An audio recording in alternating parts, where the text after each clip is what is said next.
여러분 안녕하십니까? 시체를 맞은 굿데이 첫 소식입니다. 2020년의 반이 코로나19와 함께 지나고 있습니다. 코로나19 사태의 장기화는 사회 속에 많은 변화들을 만들어내고 있는데요. 포스트 코로나 시대의 상황을 전망하고 한국계의 역할을 모색하는 자리가 마련됐습니다. 보도에 변현준 기자입니다.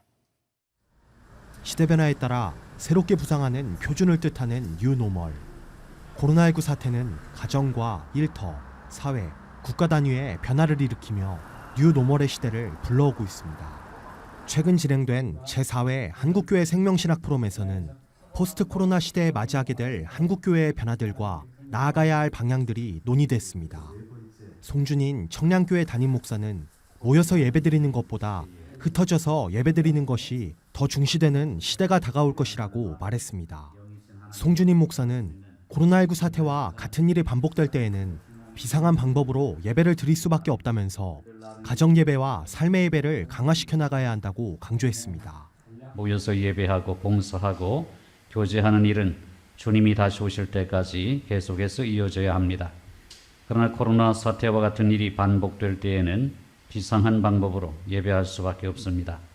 바벨론 강가에 모여 예루살렘 성전 예배를 그리워하며 그들 나름의 예배를 드렸던 그들처럼 우리도 코로나19의 상황 속에서 우리 나름대로 예배를 드려야 합니다. 자연을 바라보는 삶의 태도를 변화시켜야 한다는 의견도 있었습니다. 장윤재 이화여대 교수는 오늘날의 위기들은 생태학적 위기가 아닌 우리들의 태도로 인해 비롯된 것이라고 강조했습니다. 이어 성도들이 무신론적인 태도로 자연을 대하고 있다면서 예수님의 삶의 모습에서 답을 찾아내야 할 것이라고 당부했습니다. 겸손이시죠. 섬김이시죠. 네. 그의 그 태도 안에 그분이 어떤 분이신 저는 다 드러났다고 생각합니다. 지금 이 위기는 생태학적인 위기가 아닙니다. 이 위기는 태도의 위기입니다. 우리는 이 지구를 하나님 창조주가 주신 선물로 보지 않기 때문에 지구를 무신론적인 태도로 다루고 있습니다라고 말합니다. 우리의 근본 태도의 문제죠. 우리의 기본 자세의 문제라고 생각합니다. 이번 포럼에서는 이외에도 교회 중심의 신앙에서 가정과 일터 등 삶 중심의 신앙으로의 전환과 공간의 제약에서 벗어나는 예배 등이 강조됐습니다. 코로나19 사태로 다가오고 있는 새로운 시대, 다가오는 변화들에 발맞춰 나아가며 하나님 나라 확장에 힘쓰는 한국교회가 돼야 할 때입니다. 시채널 뉴스 변현준입니다. 구세군 자선냄비본부와 SK증권이 코로나19로 힘들어하는 소상공인과 취약계층을 위해서 우리 동네 나눔 더하기 캠페인 기부금 전달식을 진행했습니다.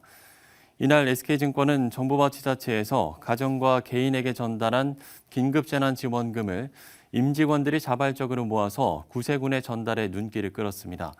곽창희 구세군 자선냄비본부 사무총장은 코로나19로 전 국민 모두가 어려움을 겪고 있는 상황에서도 더욱 힘든 이웃을 돌아보고 마음을 나누어준 SK증권 임직원분들에게 감사드린다고 밝혔습니다. 우리 동네 나눔 더하기 캠페인은 코로나19 장기화로 경제적 위기에 처한 소상공인과 복지 사각지대에 놓인 취약계층을 함께 지원해서 지역경제 회복에 앞장서고 취약계층의 위기 극복에 기여하고자 마련된 캠페인입니다. 백석대학교 대학원이 서울 방배경찰서가 지원한 외국인 재학생들을 위한 보건용 마스크 200장을 전달했습니다. 방배경찰서는 백석대 대학원에 재학 중인 외국인들의 건강과 안전을 위해서 다양한 사업을 추진해오면서 사업의 일환으로 외국인 재학생 대상 마스크를 기부하게 됐습니다. 백석대 이경직 대학원 교학처장은 외국인 재학생들도 약국에서 마스크를 구매할 수 있지만 생각보다 의료기관이나 약국의 방문이 익숙치 않아서 어려움을 겪던 차에 큰 도움을 주셔서 감사하다고 밝혔습니다. 광야아트 미니스트리가 한국교회 복음 뮤지컬 사역을 알리고 다음 세대를 향한 문화 선교의 비전을 공유한다는 취지로 광야아트센터와 함께하는 문화 선교 주의를 시작했습니다. 광야아트 미니스트리는 지난달 31일 선한목자교회와 함께 온가족 뮤지컬 오병이어와 곽수강 광야아트센터장의 메시지로 문화 선교주일 첫 번째 예배를 드렸고 오프라인은 물론이고 온라인으로도 뜨거운 공감과 호응을 얻었다고 밝혔습니다. 광야 아트 미니스트리는 문화 선교주의를 시작으로 복음 뮤지컬과 다음 세대를 향한 문화 선교의 중요성을 한국교회에 더 널리 알리는 활동으로 계속 이어갈 방침입니다.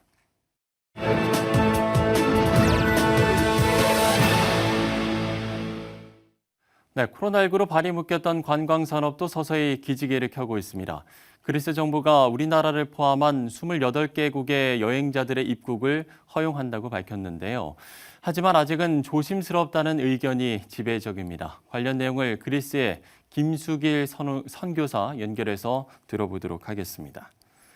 자, 선교사님, 코로나19의 여파가 남아있는 가운데 그리스가 관광산업 재개 의사를 밝혔습니다.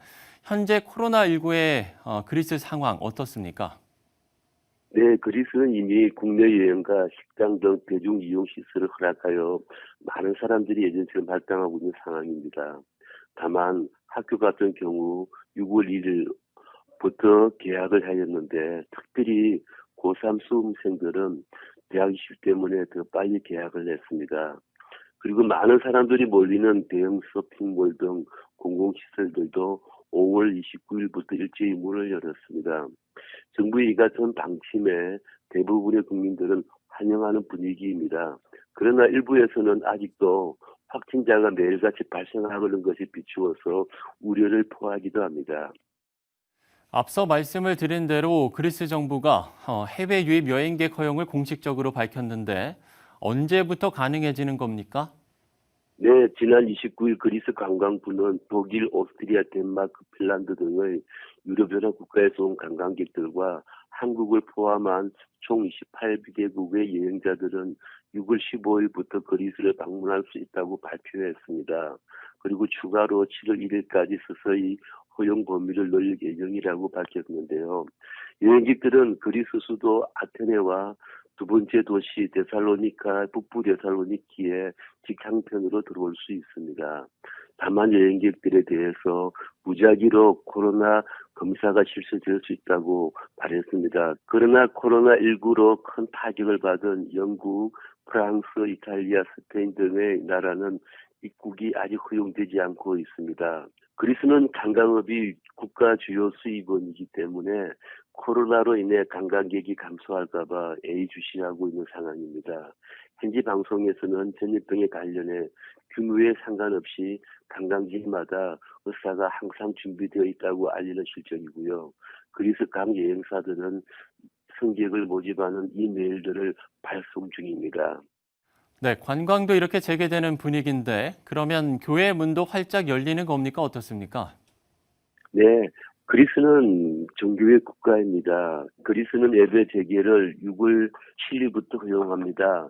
이런 종교의 국가인 그리스로서는 다승도전감도 없지 않아 있는데요. 예배가 재개되어도 교회 안에서 1.5m 거리 유지를 지켜야 합니다. 관광산업은 국가 재정 문제가 시급하게 허용되고 있지만 아직 교회같이 사람이 모이는 것은 꺼리고 있는 것입니다. 이런 이중적인 상황들은 정부의 입장을 생각해 봤을 때에 충분히 이해할 수 있는 부분이기도 합니다. 대부분의 교우들 역시 정부의 정책을 이해하고 수용하고 있는 분위기입니다. 특별히 어려운 점이 있다면 저희 교회는 건물이 협소하다 보니까 거리두기를 지킬 만한 공간이 없습니다. 그래서 6월 첫 주가 되어도 예전처럼 인터넷을 통해 예배를 드릴 수밖에 없는 상황인데요. 만약 법을 어길 경우에 최대한 10만 유로, 약 하나로 1억 3천만 원 가량의 벌금이 부과되기 때문입니다. 그래서 하루빨리 코로나가 종식되어 모두가 함께 예배를 드릴 수 있도록 여러분의 많은 기도를 부탁드립니다. 네, 이제 이전과 같은 모습으로 돌아갈 수 없다는 걸 우리 모두가 체감하고 있는데요. 새로운 삶을 살아가는 방법들을 찾고 예배도 안전하게 드리게 될 날을 기다리면서 또 기도해야겠습니다. 그래서 김수길 선교사와 이야기를 나눠봤습니다. 자, 성지 순례 행렬이 중단됐던 이스라엘도 점진적으로 국경 개방을 준비하고 있다는 소식이 들려옵니다. 성지 순례 중에 많은 사람들이 방문하는 장소가 바로 요단강인데 예수님이 세례를 받았던 곳이자 엘리야가 승천한 곳이기도 합니다. 하나님의 자녀로 거듭나는 세례의 경험을 바로 이 요단강에서 하는 사람들이 매년 수천 명에 달한다고 하는데요. 코로나19가 잠잠해지고 성지 순례를 다시 시작하게 될 날도 곧 찾아올까요? 이스라엘에서 전해온 소식입니다. For Christians, being baptized in the Jordan River is a profound spiritual experience. Because it's my dream, and Jesus was baptized here, and river is blessed. I feel like I birth again because Jesus was baptized here. The site is called Qasr El Yehud. Israel developed this site for Christian pilgrims, and now about 750,000 people visit here each year. While there's no proof this is the exact location of the baptism of Jesus, it remains a special place. I read the Bible, I preach the Bible, and for us to be here and actually experience it firsthand, it sort of underscores and affirms what they hear week after week as we present God's word to the people. This is the area where some people believe the prophet Elijah ascended into heaven in a fiery chariot, and where the children of Israel crossed over the River Jordan into the Promised Land. Tour guide Ben David Catriel gives 2 reasons why this might be the area Joshua brought the Israelites on their way to Jericho. There are passages in the Jordan, places that are easier to pass. That never changes, that's topography. But except that, we have Jericho. There is no argument about the location of Jericho. Actually, this is the first Aliyah that took place. This is a combination where the Bible or the stories of the Bible meet. Retired General Uzi Dayan says the Jewish people returned here from Egypt more than 3,000 years ago. 3 millennia later, Jews are still returning to the land of Israel, where you can see biblical prophecies come to life. This can happen only here. You can't do that in any other country in the world. And if you believe in the book, so Israel is the best place for that. Come, make this part of your plans, because this will enrich your faith and deepen your devotion to Jesus, which is what it's all about. Qasr El Yehud baptismal site, the Jordan River.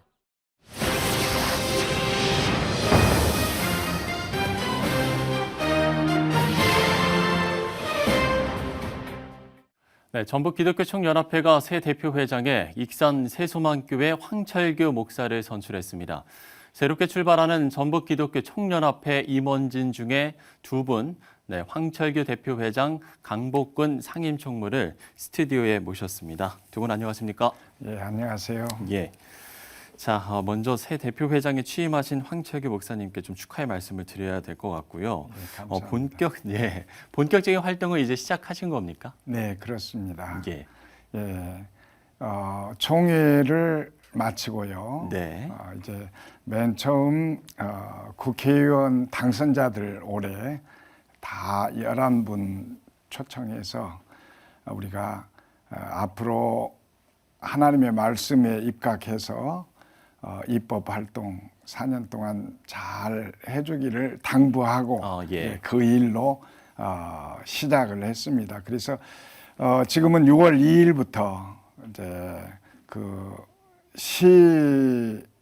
시도지사, 시장, 군수 이렇게 찾아서 우리가 서로 교류하고 또 잘 업무 협력하면서 일할 수 있도록 그렇게 지금 협력하고 있습니다. 예, 소감은 좀 어떠신가요? 좀 어깨가 무거우실 것 같기도 하고 뭐 여러 좀 감정이 교차하실 것 같기도 합니다. 네.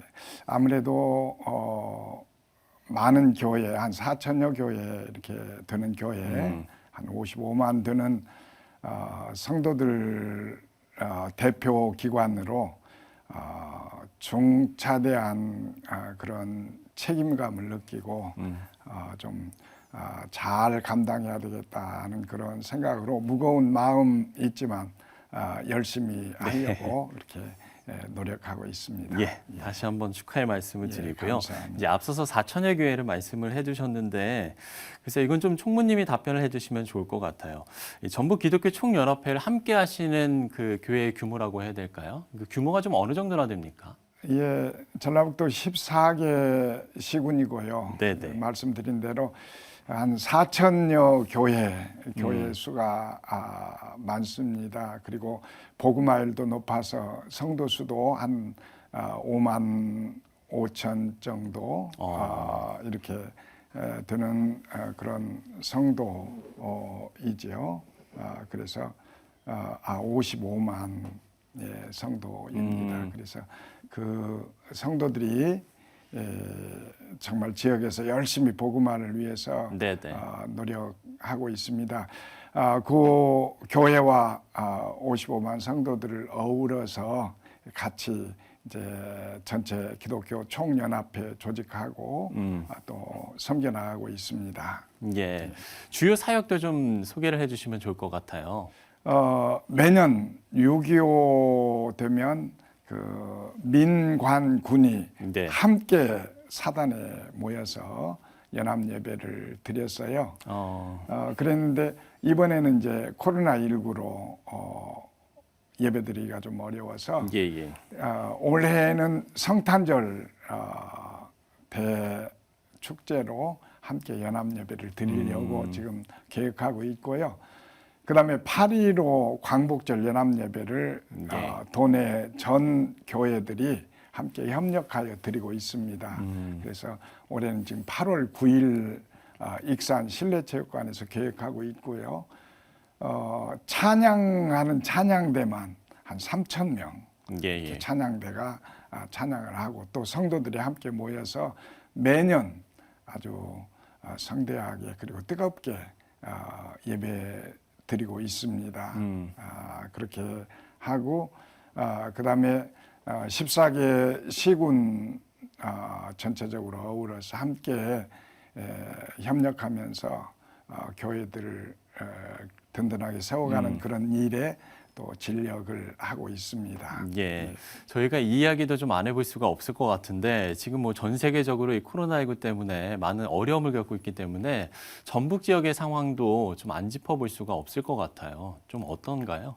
그래도 대체적으로 전북에는 확진자도 적습니다. 그리고 상당히 그 청정 지역이라고 말할 수 있습니다.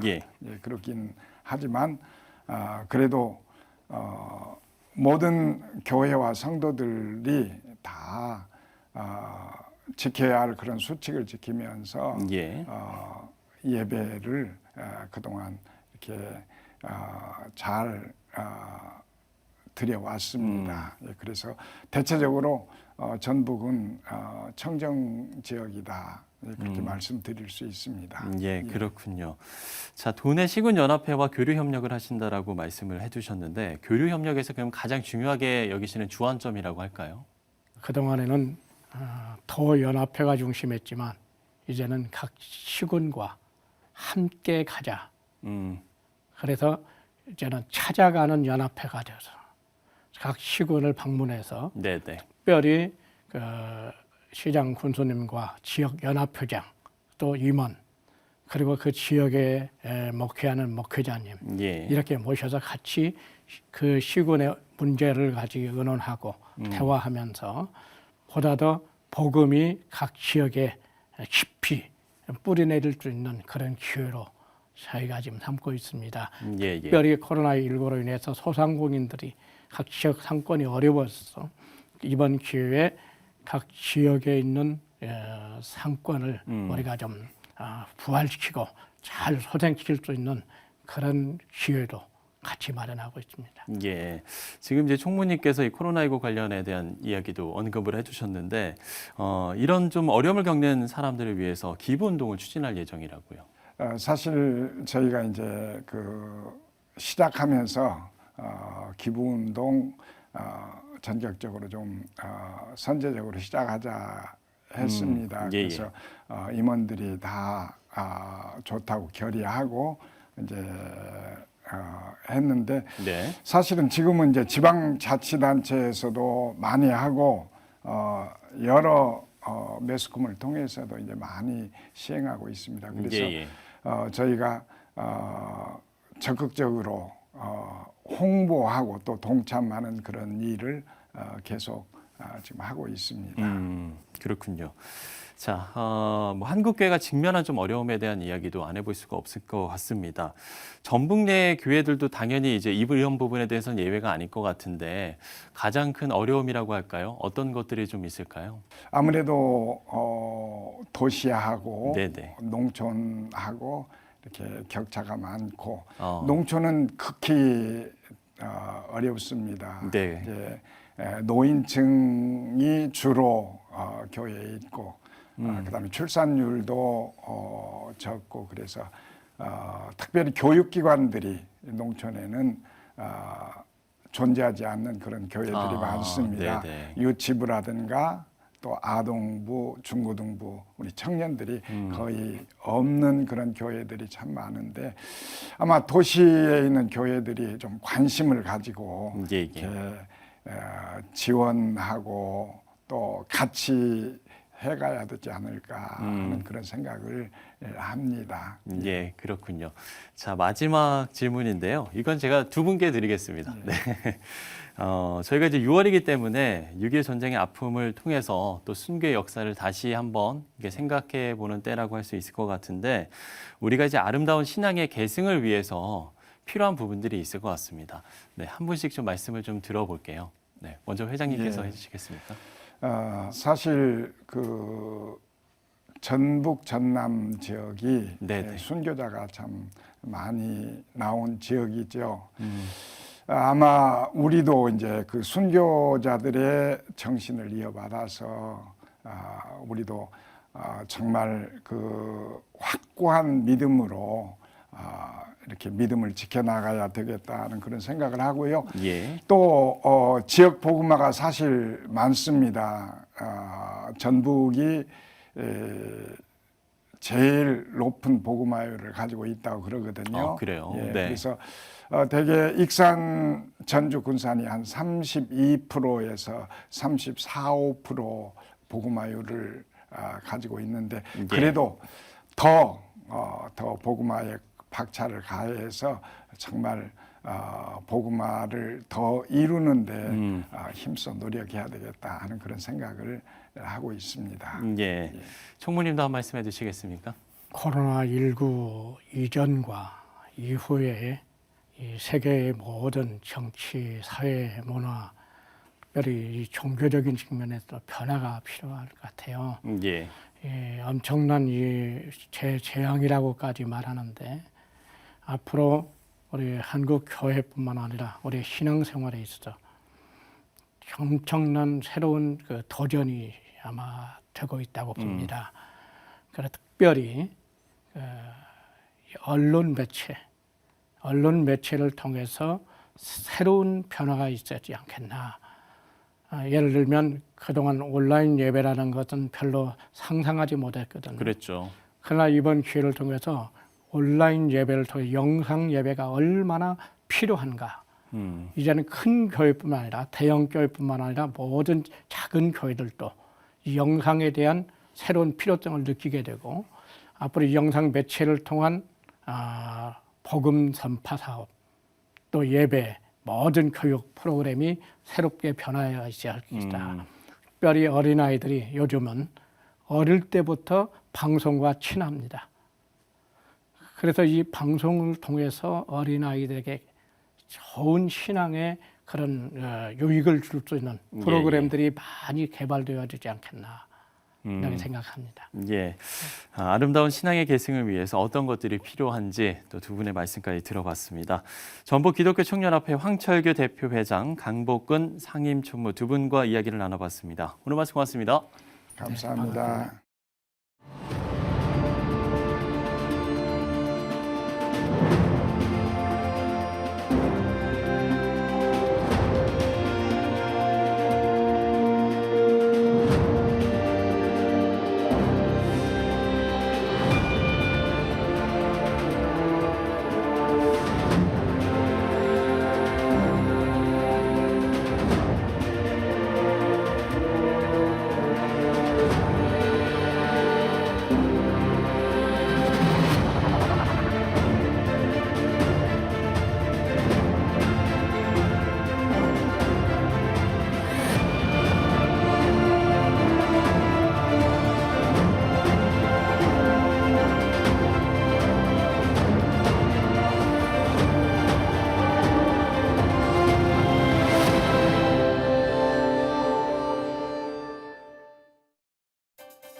한국교회 생명신학포럼과 한국복음주의교회연합이 제4회 한국교회 생명신학포럼을 개최하고 포스트 코로나 시대 속에 한국교회 역할을 모색했습니다. 구세군 자선냄비본부와 SK증권이 코로나19로 힘들어하는 소상공인과 취약계층을 위해서 우리 동네 나눔 더하기 캠페인 기부금 전달식을 진행했습니다. 백석대학교 대학원이 서울 방배경찰서가 지원한 외국인 재학생들을 위한 보건용 마스크 200장을 전달했습니다. 광야 아트 미니스트리가 광야 아트센터와 함께하는 문화 선교주의를 시작했습니다.